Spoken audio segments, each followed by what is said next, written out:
Hello friends, welcome to cooking dream channel. இன்றைக்கி ஒரு சூப்பரான செம்ம டேஸ்ட்டான பூரி மசாலா தாங்க செய்ய போகிறேன். கண்டிப்பாக ட்ரை பண்ணுங்கள், செம்ம டேஸ்ட்டாக இருந்துச்சு.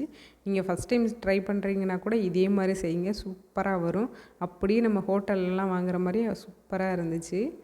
நல்லா புசு புசுன்னு பூரி வச்சு இந்த உருளைக்கிழங்கு மசாலா சாப்பிடும்போது எத்தனை சாப்பிட்றோம்னே தெரியாது. வாங்க எப்படி செய்யணும்னு பார்த்துருவோமா? குக்கரில் உருளைக்கிழங்கு 2 கட் பண்ணிவிட்டு சேர்த்துக்கோங்க. நல்லா ஒரு 2-3 டைம் கிட்ட அலசிட்டு குக்கரில் சேர்த்துக்கோங்க. முங்குற அளவுக்கு தண்ணி ஊற்றிட்டு கொஞ்சமாக கல் உப்பு சேர்த்துட்டு குக்கரை மூடிட்டு ஹை ஃப்ளேமில் வச்சு 4 விசிலுக்கு எடுத்துருங்க. கரெக்டாக வெந்திருக்கும்.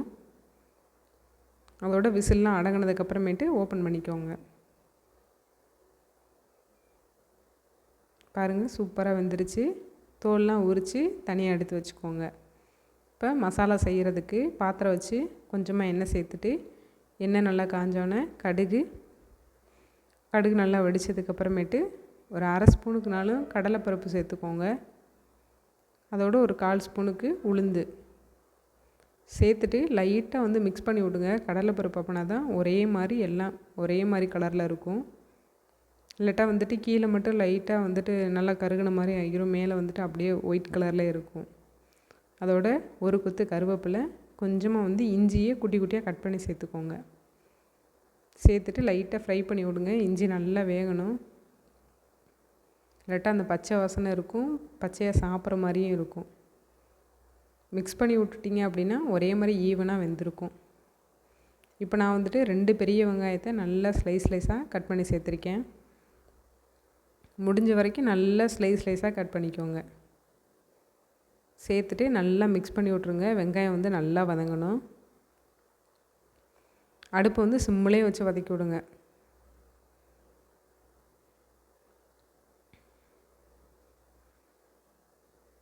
அப்படின்னா தான் அந்த ஹோட்டல்லாம் பார்த்திங்க அப்படின்னா வெங்காயம் இருக்கிறதே தெரியாது. ஆனால் நம்ம சாப்பிடும்போது தான் அந்த வெங்காயத்தோட டேஸ்ட்டு தெரியும். ஹை ஃப்ளேமில் வச்சிட்டிங்க அப்படின்னா உடனே கருகிரும். உள்ளெல்லாம் வெங்காயம் அந்தளவுக்கு இதாக இருக்காது. லைட்டாக ரொம்ப லேசான வெங்காயம்லாம் உடனே கருகிரும். அதனால் பார்த்துட்டு நல்லா மிக்ஸ் பண்ணி விட்டுட்டு அடுப்பை சிம்மிலே வச்சுக்கோங்க.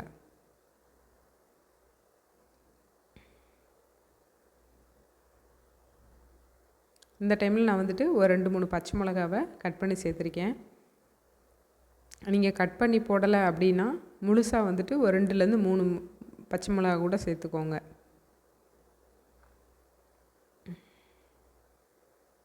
ஓவர் காரமாயிடுச்சு அப்படின்னாலும் குழந்தைங்களாம் சாப்பிட மாட்டாங்க. அதனால் பார்த்துட்டு சேர்த்துக்கோங்க. இப்போ உருளைக்கிழங்கு நல்லா தோல்லாம் உரிச்சிட்டு இந்த மாதிரி மேஷ் பண்ணி வச்சுக்கோங்க. கட் பண்ணி போடாதீங்க. இந்த மாதிரி நல்லா மேஷ் பண்ணிடுங்க. அப்படின்னா தான் மசாலா நம்மளுக்கு திக்னஸ் கொடுக்கும். இப்போ பாருங்கள், வெங்காயம் இந்த அளவுக்கு நல்லா வதங்கிடுச்சு. நம்ம பிசைஞ்சு வச்சுருக்கிற உருளைக்கிழங்கை சேர்த்துக்கிடலாம்.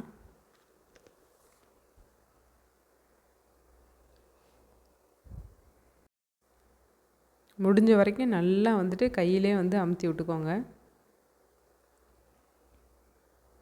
நல்லா மிக்ஸ் பண்ணி விட்டுட்டு இதுக்கு மசாலா சேர்த்துக்கலாங்க. நான் ஒரு 1/4 ஸ்பூன்லேருந்து 1/2 ஸ்பூன் வரைக்குமே மஞ்சள் தூள் சேர்த்துருக்கேன். அடுத்து இந்த மசாலாவுக்கு தேவையான உப்பு சேர்த்துக்கலாம். உப்பு பார்த்துட்டு சேர்த்துக்கோங்க. ஏன்னா நம்ம உருளைக்கிழங்குலே வேகும்போதும் உப்பு சேர்த்துருக்கோம். அதனால் பார்த்துட்டு சேர்த்துக்கோங்க. ரொம்ப அதிகமாகண்டு சேர்த்துறாதீங்க. இப்போ சேர்த்துட்டு ஃபுல்லாக மிக்ஸ் பண்ணி விட்ருங்க. அந்த மஞ்சத்தூள் உப்பு நல்ல உருளைக்கிழங்கோட எல்லா சைடும் மிக்ஸ் ஆகிற மாதிரி. அடுப்பை சிம்மிலே வச்சுக்கோங்க.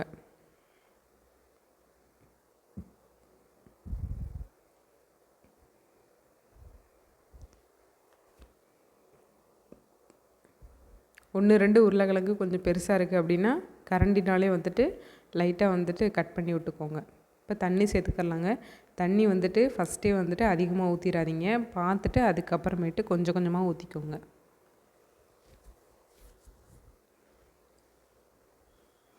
ரொம்ப தண்ணியாயிருச்சு அப்படின்னாலும் ரொம்ப நேரம் கொதிக்கிற மாதிரி ஆகும். அதனால் பார்த்துட்டு கொஞ்சம் கொஞ்சமாக சேர்த்துக்கோங்க. அந்த உருளைக்கிழங்கு முங்குற அளவுக்கு தண்ணி ஊற்றினாலே போதுங்க.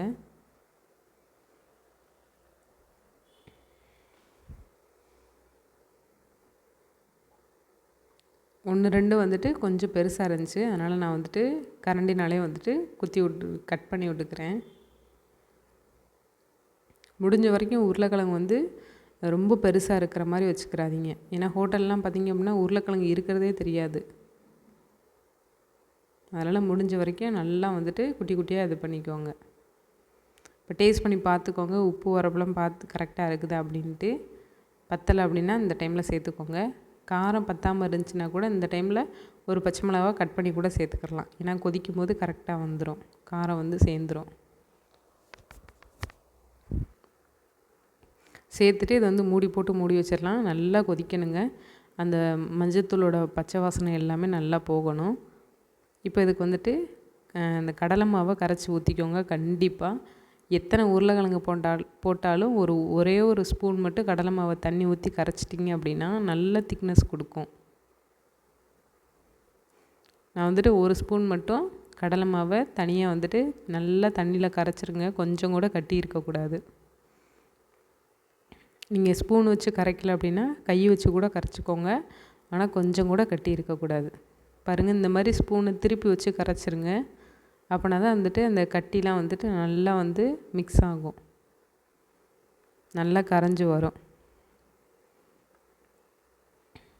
இப்போ நம்மளோட மசாலாவும் நல்லா கொதிச்சிருச்சு. பாருங்கள், நல்லா கொதிக்கணும். இந்த மாதிரி நல்லா ஓரளவுக்கு நல்லா திக்னஸ் ஆயிருச்சு. இப்போ நம்ம எடுத்து வச்சுருக்கிற கடலை மாவை சேர்த்துக்கிறலாம். தண்ணி ஊற்றி கரைச்சிருக்கோம்ல, அதை சேர்த்துக்கிறலாங்க. நல்லா தண்ணியாக இருக்கணும், ரொம்ப திக்காக இருக்கக்கூடாது. இப்போ பாருங்கள், ஒரு நிமிஷம் கூட ஆகாது. கடலை மாவு ஊற்றுனோடனே பாருங்கள் நல்லா திக்காயிருச்சு பாருங்கள். இதனால தான் கண்டிப்பாக கடலை மாவு ஊற்றணுங்கிறது. அதனால் மறந்துடாமல் கண்டிப்பாக கடலை மாவு ஊற்றிக்கோங்க. பாருங்கள், டக்குன்னு வந்து திக்காயிரும். அதே மாதிரி அடுப்பை வந்து சிம்மில் வச்சுக்கோங்க. கீழே வந்துட்டு டக்குன்னு பிடிச்சாலும் பிடிக்கும் கடலை மாவு ஊற்றிருக்கிறதுனால.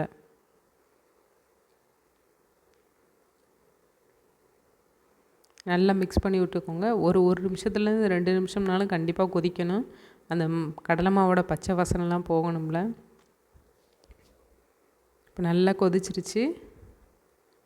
ஃபைனலாக நம்மளோட கொத்தமல்லி தூவி இறக்கிட்டோம் அப்படின்னா ஹோட்டல் ஸ்டைலில் ஒரு செம்ம டேஸ்ட்டான பூரி மசாலா ரெடி ஆயிடுச்சு.